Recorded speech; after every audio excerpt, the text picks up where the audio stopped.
My dear student, I hope তোমালোকে মেথছত ভালদৰে আগবাঢ়ি গৈ আছা আৰু আজি আমি ক্লাস 6 ৰ চ্যাপ্টাৰ 5 ইন্টিজাৰ তাৰে 102 ৰ প্ৰবলেম বিলাক সলভ কৰিম তোমালোকে অলৰেডি 5 নম্বৰ কোৱেশ্চন লৈকে সলভ কৰিব পাৰিছা আমি আগৰ ভিডিঅত আলোচনা কৰিছো ইয়াতে আমি 102 পেজৰ কোৱেশ্চনৰ আনসাৰ বিলাক পাবলৈ চেষ্টা কৰিম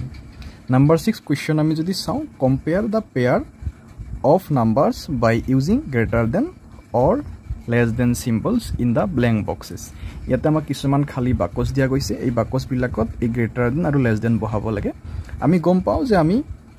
কোনটো সৰু সংখ্যা কোনটো ডাঙৰ সংখ্যা চাই পেলাই সৰু সংখ্যা আৰু ডাঙৰ সংখ্যা হিচাপে আমি সিম্বল বিলাক বহাব লাগে ইয়াতে এক নম্বৰত দিয়া আছে 0 আৰু ইয়াতে আছে -4 আমি গম পাও যে 0 ৰ পৰা বাওফালে নাম্বাৰ লাইনত যিবিলাক সংখ্যা থাকে সেইবিলাক 0 তকে সৰু হয় গতিকে আমি ইয়াতে 0 ৰ ফালে ডাঙৰ চিন ৰাখিম মানে গ্ৰেটাৰ দেন বহাব লাগিব আমি নাম্বাৰ 2 যদি চাও 0 আৰু আছে 4 যেহেতুকে 0 ৰ পৰা সফালে থকা নাম্বাৰ বিলাক 0 তকে ডাঙৰ হয় আৰু নাম্বাৰ 4 যেটো প্লাস নাম্বাৰ হয় ধনাত্মক সংখ্যা হয় গতিকে ই 0 তকৈ ডাঙৰ হ'ব গতিকে আমি লেস দেন দিব লাগিব আমি যদি চাও ইয়াতে নাম্বাৰ 3 দি আছে -3 আৰু +3 যেহেতুকে -3 +3 তকৈ সৰু হয় গতিকে আমি ইয়াতে লেস দেন দিব লাগিব আমি যদি 4 ত চাও 7 আৰু আছে -6 প্লাস সংখ্যা মাইনাস সংখ্যাতকৈ সদায় ডাঙৰ হয় গতিকে আমি 7 ৰ ফালে গ্ৰেটাৰ দেন দিব লাগিব আমি -1 আৰু -3 চাইছো আমি গম পাও যে দেখাত ডাঙৰ হলেও সংখ্যাৰ আগত যদি মাইনাস থাকে তেতিয়া হলে দেখাত সৰু সংখ্যাটোই ডাঙৰ হয় গতিকে -1 যেহেতুকে 0 ৰ কাষত আছে আৰু -3 সংখ্যাৰ ৰেখাত 0 ৰ পৰা দূৰত আছে গতিকে গ্ৰেটাৰ দেন টু 0 ৰ ফালে 1 ৰ ফালে হ'ব ঠিক আছে -1 ৰ ফালে 6 ত আমি যদি চাও ইয়াতে আছে -8 আৰু -1 আমি গম পাও এগেইন যে -1 0 ৰ কাষত আছে -8 দূৰত আছে গতিকে আমি ইয়াতে লেস দেন দিব লাগিব 7 নম্বৰত 5 আৰু 8 আছে ইয়াতে তো কথাই নাই দুইটাই যেহেতু পজিটিভ নাম্বাৰ 8 ডাঙৰ হয় হয়নে -6 আৰু 2 পজিটিভ নাম্বাৰ নেগেটিভ নাম্বাৰতকৈ ডাঙৰ হয় গতিকে ইয়াতে লেস দেন আই হোপ কি তোমালোকে নাম্বাৰ 6 ৰ এনসাৰ বিলাক বুজি পাইছা আমি নাম্বাৰ 7 ত চাম arrange the following integers in ascending order ইয়াতে আমাক সৰুৰ পৰা ডাঙৰলৈকে সজাব দিছে আমি অলৰেডি নাম্বাৰ 5 ত এনেকুৱা এটা কৰি আহিছো আমি ইয়াতেও কৰিম ইয়াতে কিছুমান নাম্বার দিছে আমাক তোমালোকে দেখিবলৈ পাইছা নাম্বার 1 ত দিয়া আছে -1 6 0 এনেকৈ কিটামান নাম্বার দিয়া আছে আমি ইয়াতে সৰুৰ পৰা ডাঙৰলৈকে সজাব লাগিব আমি গম পাও যে দেখাত ডাঙৰ নাম্বাৰ হলেও তাৰ আগত যদি মাইনাস থাকে হি সৰু হয় গতিকে সংখ্যা ৰেখাত 0 ৰ পৰা বাওফালে সকলোতকৈ দূৰত থাকিব -7 গতিকে প্ৰথমতে আমি লিখিম -7 তাৰ পিছত এইটো চিন দিম মানে লেস দেন তাৰ পিছত আমি চাম আকৌ মাইনাস থকা কোনটো নম্বৰ আছে সংখ্যা ৰেখাত আমি পাম -7 ৰ পিছত ইয়াতে -3 গতিকে আহিব -3 লেস দেন তাৰ পিছত আমি পাম -2 ঠিক আছে লেস দেন আমি তাৰ পিছত গৈ পাম -1 ঠিক আছে এগেইন লেস দেন আমি তাৰ পিছত পাম 0 লেস দেন 0 ৰ পৰা আমি গৈ পামগে 3 তাৰ পিছত আমি লেস দেন দি পেলাই 3 ৰ পিছত গৈ পাম আমি 5 আৰু ফাইনালি আমি পাম 6 গতিকে আমি উত্তৰটো পাই গলো নাম্বাৰ 1 ৰ আমি নাম্বাৰ 2 যদি চাও ইয়াতে সকলোতকৈ সৰু দেখাত আছে -30 গতিকে -30 প্ৰথমতে লিখিম লেস দেন দিম তাৰ পিছত আমি লিখিম -20 এনেকৈ লেস দেন দিম আমি লিখিম -10 লেস দেন আমি পাম 0 আমি সংখ্যা ৰেখাত ভাবি গৈ আছো আমি তাৰ পিছত পাম 10 তাৰ পিছত পাম 20 লেস দেন 30 ঠিক আছে এগেইন 3 নম্বৰত আমি যদি চাও ইয়াতে মাইনাস সকলোতকৈ সৰু আছে -9 লেস দেন আমি গৈ পাম -7 লেস দেন আমি গৈ পাম -4 ঠিক আছে লেস দেন আমি গৈ পাম -3 লেস দেন আমি তাৰ পিছত কি পাম আমি পাম 3 +3 তাৰ পিছত আমি পাম +4 লেস দেন আমি পাম 7 তাৰ পিছত পাম আমি ফাইনালি 9 গতিকে আমি 7 নম্বৰৰ প্ৰবলেম কেটা সলভ কৰিলো এনেকৈ আমি এসেন্ডিং অৰ্ডাৰত লিখিব লাগে ঠিক আছে এগেইন আমাক নাম্বাৰ 8 ত কৈছে যে write all the integers between the given pairs ইয়াতে আমাক কিছুমান পেয়াৰ দিয়া আছে জোড়া দিয়া আছে আমি এই সংখ্যাৰ মাজত থকা অখণ্ড সংখ্যাবিলাক লিখিব লাগে এক নম্বৰত কৈছে 0 আৰু 6 0 আৰু 6 ৰ মাজত কি পাম আমি 0 ৰ পৰা আমি যদি গৈ থাকো আমি পাম 1 হয়নে তাৰ পিছত পাম 2 3 হয়নে 4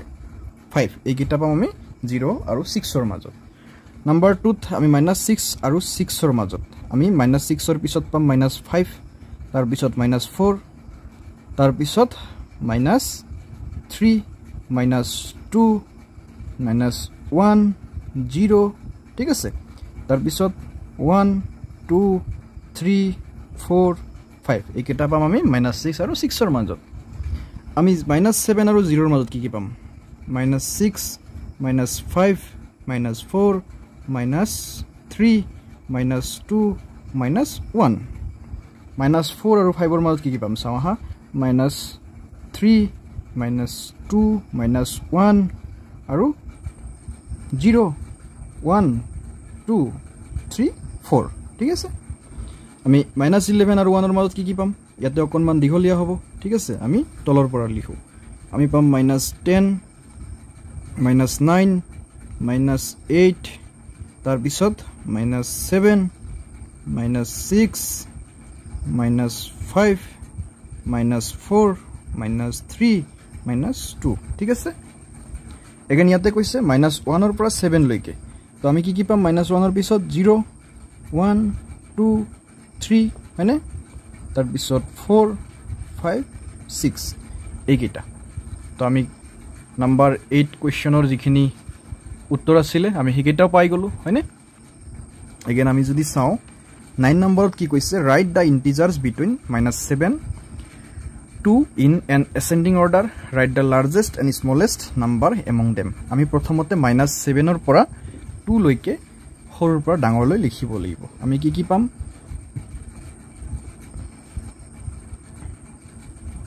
প্ৰথমতে লিখিম -6 -5 -4 ascending order লিখিব দিছে গতিকে মাজত আমি less than চিনটো দি যাম ঠিক আছে -3 -2 -1 ঠিক আছে তাৰ পিছত 0 তাৰ পিছত 1 ঠিক আছে ইয়াত কৈছে right the largest and the smallest number ইয়াতে আমি যদি চাওঁ আটাইতকৈ ডাঙৰ নাম্বাৰ পাম 1 গতিকে আমাৰ লাৰ্জেষ্ট কি হ'ব আমি লাৰ্জেষ্টৰ জায়গাত লিখিম 1 ঠিক আছে আৰু আমি স্মলেষ্টৰ জায়গাত আমি যদি চাওঁ আটাইতকৈ সৰু আছে -6 গতিকে -6 আমি স্মলেষ্ট লিখিম নাম্বাৰ 10 কোৱেশ্চন কৈছে 5 নেগেটিভ ইন্টিজাৰ্স গ্ৰেটাৰ দেন -12 -12 ত কৈ 5টা নেগেটিভ ডাঙৰ সংখ্যা লিখিব লাগে অখণ্ড সংখ্যা তেতিয়াহ'লে আমি -12 ৰ পৰা আমি সফালে গৈ থাকিলেই পাই যাম সফালে গলে আমি প্ৰথমতে পাম -11 -10 -9 -8 -7 পাঁচটা হলনে 1 2 3 4 5 হৈ গল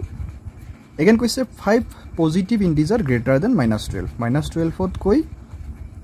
5টা পজিটিভ ডাঙৰ অখণ্ড সংখ্যা লিখিব দিছে পজিটিভ মানে প্লাস থকা গতিকে -12 ত কৈ ডাঙৰ পজিটিভ কি হ'ব আমি 0 ৰ পৰা সফালে যাব লাগিব গলে কি পাম 1 2 3 4 5 হৈ গল হয়নে এগেন আমাক নাম্বাৰ 12 কোৱেশ্চনত সুধিছে যে answer the following by using number line ইয়াতে আমি সংখ্যা ৰেখা আঁকিব লাগিব write two integers which lie just to the left of and just to the right of -3 ইয়াতে আমি যদি এটা সংখ্যা ৰেখা আঁকি লও ধৰি লোৱা ইটো হল এটা সংখ্যা ৰেখা ইয়াতে আছে 0 ইয়াতে আছে 1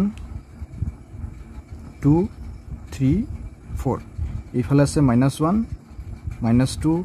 -3 -4 ঠিক আছে কৈছে যে write two integers which lie just to the left of and just to the right of -3 -3 right আৰু leftত থকা দুটা অখণ্ড সংখ্যা লিখিব লাগে -3 ৰ leftত কি আছে -3 leftত আমি যদি চাও -4 আছে তাৰমানে এটা হল -4 আৰু